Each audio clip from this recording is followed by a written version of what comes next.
श्री शिवाय नमस्तुभ्यम। स्वागत है आपका शिव पुराण श्री कोटि रुद्र संहिता 19वें अध्याय में। केदारेश्वर महात्म्य। सूत जी बोले, हे ऋषिगणों, भगवान विष्णु के नर नारायण नामक अवतार ने बदरिकाश्रम में तपस्या करनी आरंभ कर दी।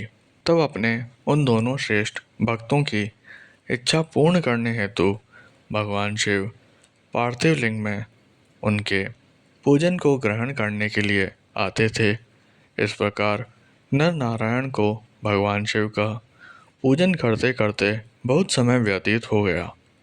इससे उनकी भक्ति भावना दिन प्रतिदिन प्रबल होती गई और वे शिवजी को प्रसन्न करने हेतु उनका पूजन करते रहे।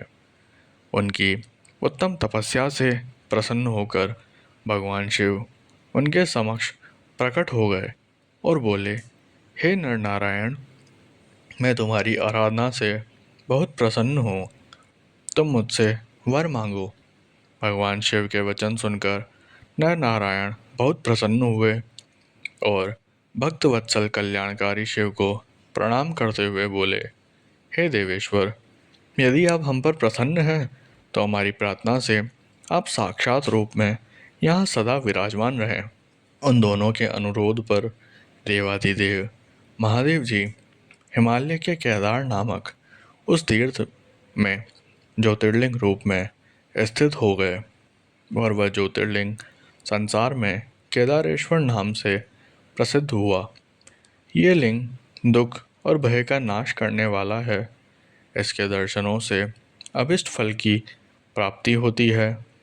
कहते हैं कि जो भक्त शिवलिंग के निकट शिव के रूप में अंकित वलय पर कंकड़ या कड़ा चढ़ाता है, उसे उनके भले रूप के दर्शन होते हैं तथा सारे पाप नष्ट हो जाते हैं। केदार तीर्थ का दर्शन कर केदारेश्वर लिंग का पूजन करने एवं वहाँ का जल पीने के पश्चात मनुष्य जीवन मरण के चक्र से छूट जाता है और मोक्ष को प्राप्त कर लेता है।